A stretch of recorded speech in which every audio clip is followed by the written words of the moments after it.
Did you know women in perimenopause who go super low carb often see their metabolism slow down and not speed up? Yep, cutting carbs isn't always the fat loss solution that we've been sold. I'm Nikki, a health coach and a midlife mom of three boys, and listen, I've been there. I used to think that carbs were the enemy, right? I wouldn't have bread or pasta.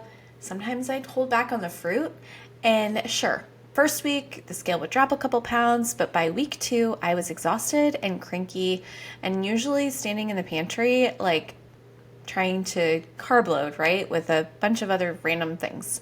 And so today I want to bust this myth wide open, and we are going to cover why low carb feels good at first, but it's going to backfire in midlife, the hormone shifts that are making carbs even more important after 40, and how to use just some smart carb timing so that you can enjoy some of your favorites and see results. So let's start with the myth itself, because I know you've heard this one before. And that is that carbs make you fat, so I should cut them out completely. And I get it. Listen, every magazine cover in the early 2000s told us that carbs were the devil, right?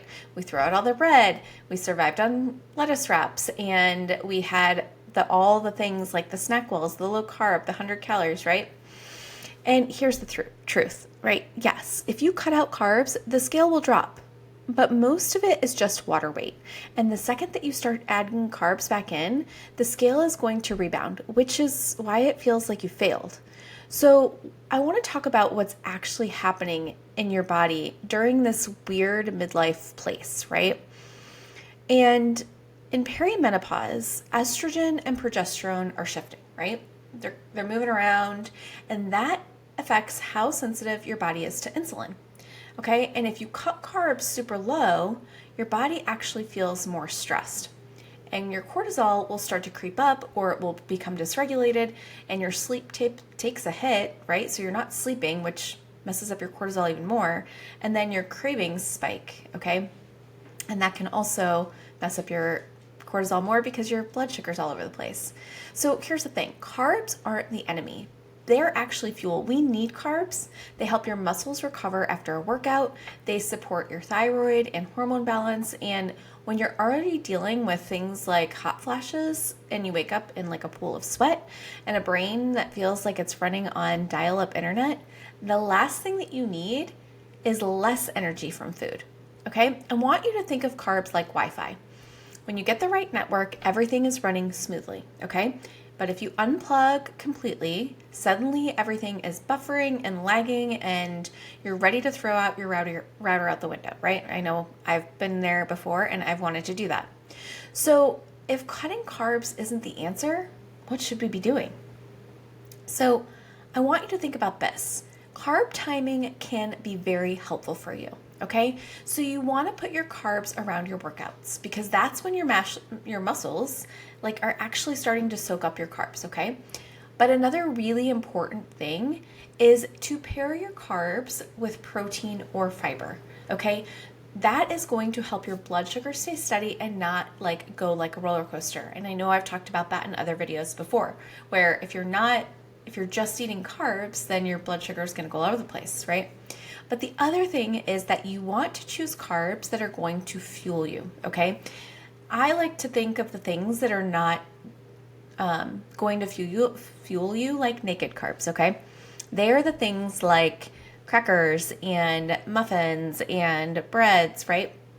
You want the things that are going to fuel you. I love sweet potatoes, bananas, fruit, beans, maybe some rice if you're having some protein, right? Those are things that you want to have that are going to help make a difference in how your body is going to pull in that energy, okay? And this way you're still enjoying carbs and they're working for you.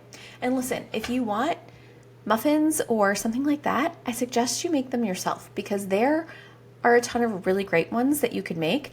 My favorite lately has been a black bean banana muffin that my kids think is like a brownie, okay? So you can 100% make them and make them better for you.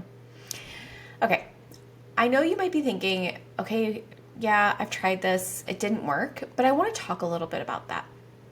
Because here's the thing, I get it.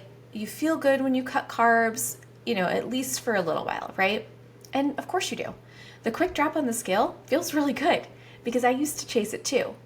But like I said, most of that's just water weight. And in midlife, right, if you keep your carbs too low, that's raising that cortisol and making that fat loss harder. Okay? So I want you to think about that as you're moving through all of the things that you know you need to do to feel better. Okay? So I want you to think about this. I want you to not cut all your carbs. Okay? You should be focusing on real carbs, right? Like the ones I talked about before, not the naked carbs. So think about the berries, the beans, the sweet potatoes, okay? And I want you to add it to your dinner or add it to your breakfast if you're watching this at night. And I want you to see how your energy feels tomorrow or later today. Because at the end of the day, your energy is fueled by those carbs. And if we don't have them, or if we don't have enough of them, we are not going to have the energy that we need. So look, carbs aren't the enemy, but cutting them too hard in your 40s is actually going to keep you stuck in that fat loss storage, right? You're just going to be storing that fat. And you're going to need to fuel your body with the right carbs in the right amounts at the right time.